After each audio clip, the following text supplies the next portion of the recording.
All right. It is the Rundown in 60 featuring Tyler Redmond and Javaris Harris. I am your host, Javaris Harris, alongside with Tyler Redmond. Tyler, are you with me, Tyler? I'm here. Can you hear me? You sure? Just a little bit. All right, cool. How are we doing, Javaris? Man, I'm good. It's Friday, man. It's Friday. I didn't think it was Friday. I just realized it's Friday. Somebody posted, I think I was on Snapchat yesterday, somebody posted like Happy Thursday. I was like, it's Wednesday. No, it was like Happy Wednesday and it was Thursday. Something like that. But I was confused, but I was like, well, as long as I know today is Friday. Well, you know what Friday means. It's one day closer to the weekend. Man. Well, that too, but it also means that you get to spend the whole day with me. How does that make you feel? All right, anyway.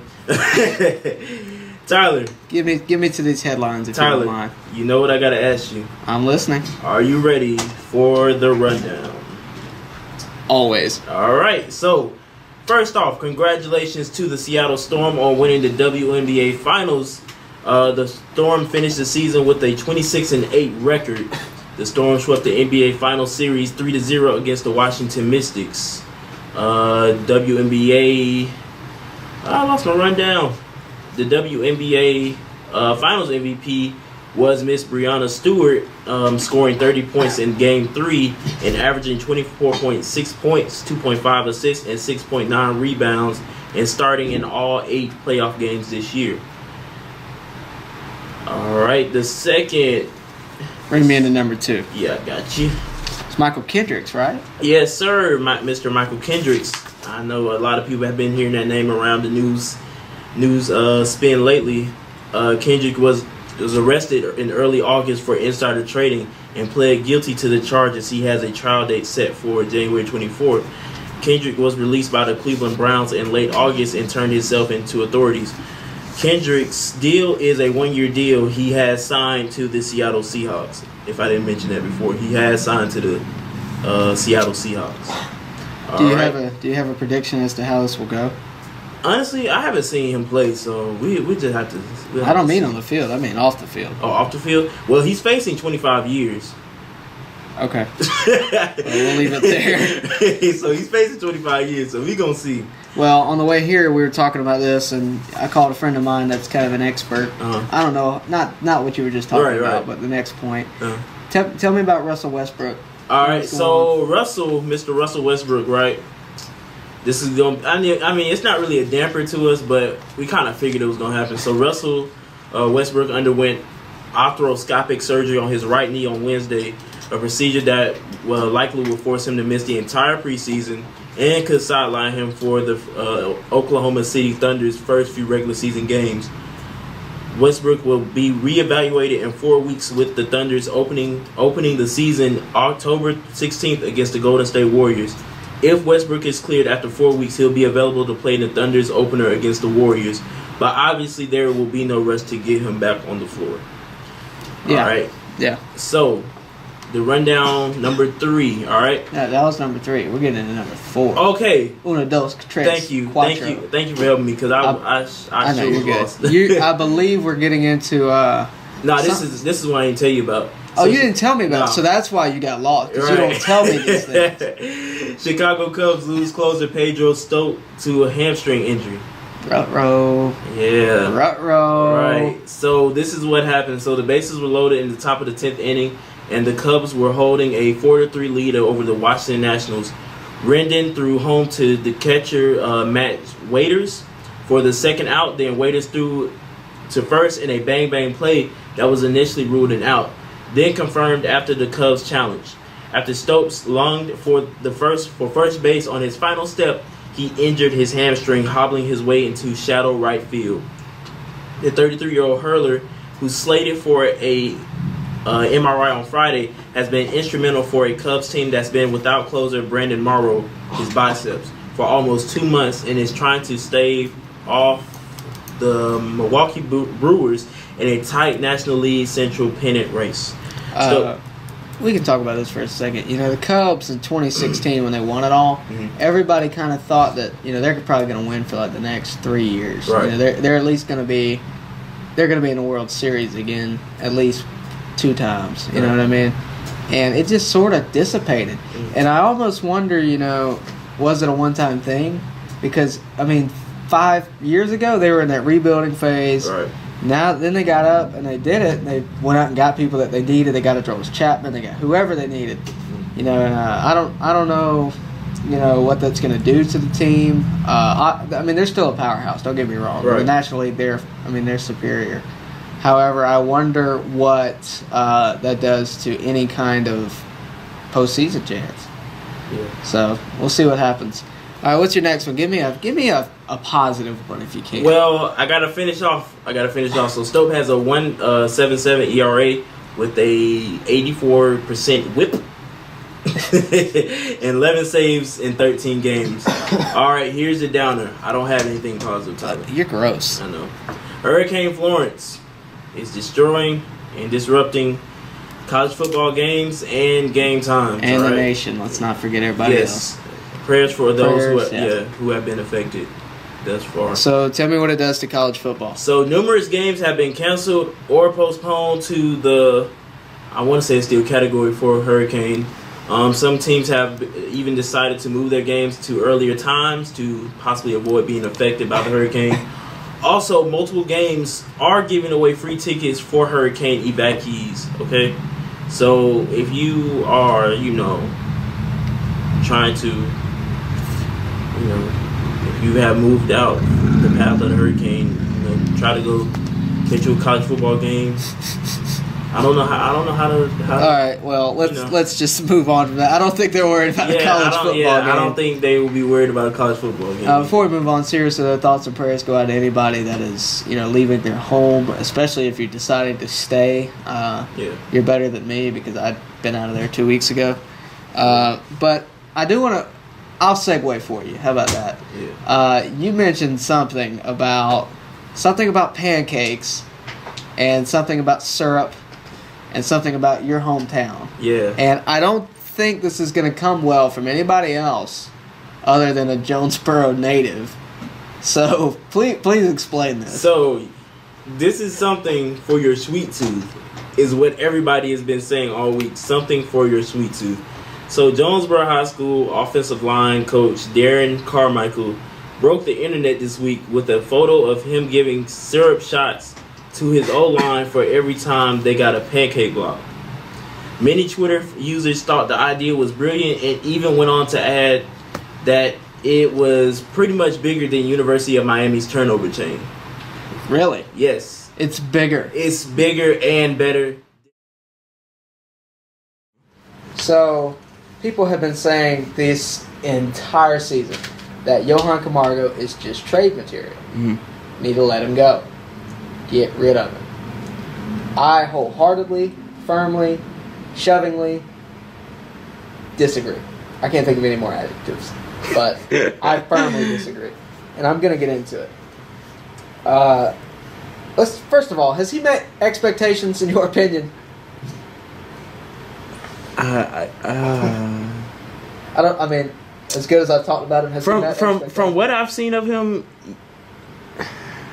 He needs a little bit more development, in my opinion. Yeah. That's expectations. Yeah, just a little bit more development. I'm just gonna go ahead and go off. Yeah. In my opinion, what is it? He's exceeded him.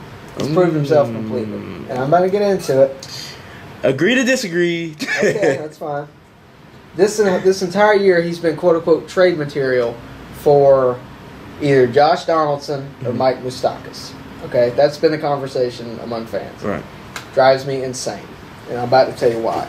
I got on the Google the other day, and I say the Google. And I Googled predicted top 10 third baseman. Okay? Here's the list. This is as of February 28th, 2018. Are you ready? Gotcha. Number 10 is Zach Cozart from the Angels. Number 9, Alex Bregman, who in my opinion should be much higher. He's from the Astros. Evan Longoria, Giants. Adrian Beltre, Rangers. Anthony Rendon, Nationals. That's number 6. Number 5 is Justin Turner. Number 4, Josh Donaldson, the guy that said they need to trade for. Number 3, Jose Ramirez. Chris Bryant for the Cubs. Nolan Arenado for the Rockies. So, I want you to ask yourself, what did you think Johan Camargo was going to be? You don't have to answer out loud. You don't have. This is to the viewers, not you, DeVaris. I want you to ask yourself, what did you think he was going to be? Because I can tell you what I heard a lot of. Okay. And he'll probably hit somewhere around 220, hit maybe 8 home runs, and get traded off next season. He'll probably be, trade material as soon as he gets on a hot streak. Yeah. He's just another stand-in third baseman. Dang. So, how is he compared to other third basemen as of now? Because I penciled in some research. Let me hear what you got to say first. Then I might just have to tell you what I think about it. Okay. If we on the same page, then I'll let you know. One, he gets paid significantly less than either Mike Moustakas or Josh Donaldson. Just right there, we're on the same page. Significantly. Yeah, we're on the same it page. Opens it up to go get somebody. Yeah. It opens it up to. It helps the team out a lot. Yeah. And he's young. He's young. Yeah, you're going to develop him. Wait till you see what he develops into. Because if you trade him off and he turns into an A-Rod, then you just missed out on a whole stud. Yeah, you missed out on a whole stud. If he turns into a Chris Bryant, how mad are you going to be? So, here's the current list, and I'm going to read it from the top down. Nolan Arenado, that's who they predicted, which, fair enough. Miguel Andujar, number 2, he was not ranked. Anthony Rendon for the Washington Nationals, he's number 3, he was ranked number 6. Matt Duffy, who came out of nowhere, not ranked, he's number 4. He is with Tampa Bay. Alex Bregman, who I thought should have been ranked much higher anyway, is number 5. He was ranked 9th, okay? Mind you, I believe he won MVP last year, and the World Series MVP last year. So, yeah. So we're gonna talk more about that. Eugenio Suarez, number 6. Matt Chapman, number 7. Both of those are not ranked. Jose Ramirez, number 3. He's with Cleveland. Johan Camargo, number 9, not ranked. Okay. Brian Anderson, not ranked. Miami. So he's number 9 in all of MLB. That's not just his league. That's MLB. All right. He's got the least amount of at-bats out of all these people. Okay? He's got 100 less at-bats than number 1. Okay? His batting average is 274. The highest is 300. He's only 26 points of batting average below. That's 1. 2. He's got 115 hits. That's 40 less than number 1. Again, you're paying him significantly less. The division rival, Anthony Rendon, has 19 home runs. Camargo has 18. He's 8th on this list, okay? His division rival has 19. He has 18. You know how much his division rival has, who's ranked number 3, how many at-bats he has? 467. You know how many Camargo has? What? 419. That's almost 50 at-bats. You think he'll get another homer and 50 at-bats? Nah. Yeah, well, yeah, he will. Yeah, that's what I'm saying. But it's just crazy how they just cheating that man out. They're not cheating. It's just the way it works. Yeah, I feel like they're a lot of the time he doesn't get to start. A lot of the beginning of the season he didn't start. Is it because of injury or he just didn't start? He just didn't start. I mean, look at the talent. The Braves didn't really know what they were getting into. They found the gym. Is what I'm saying. Oh, and also in the week to come, we need that what were we talking about?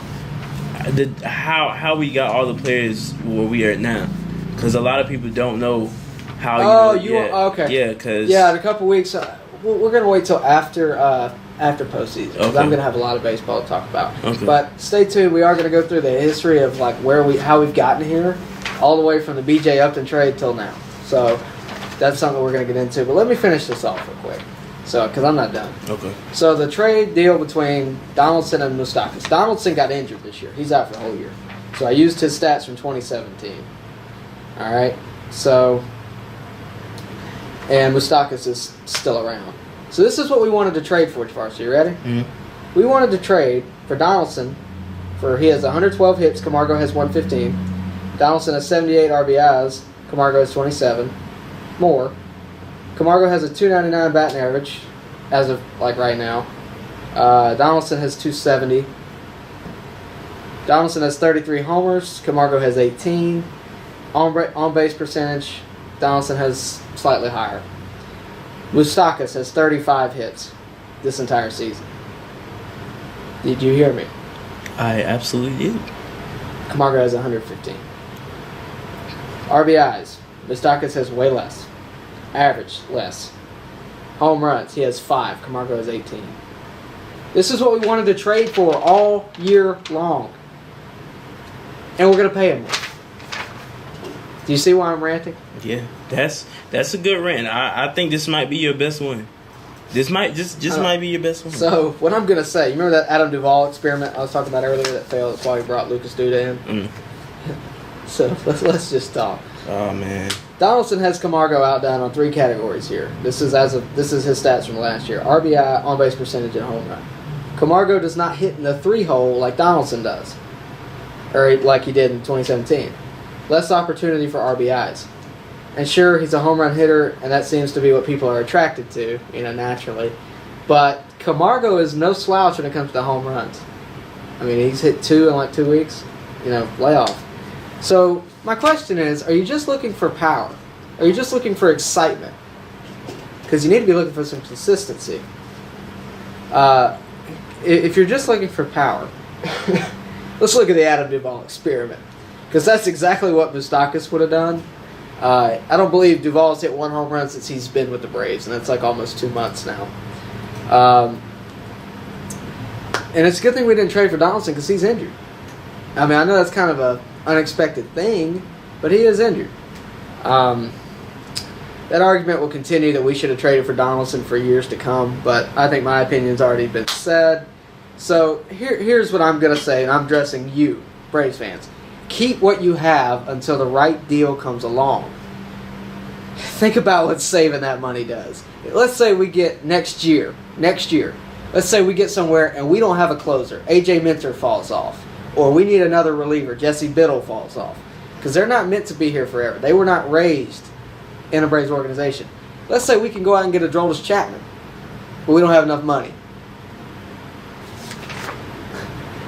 Let's say next year the Braves are World Series caliber, but we can't do something about it. Think about it. You're paying him way less money, and he's not doing much worse. And you also got to think, do you want just one good third baseman, or do you want the entire team to be good?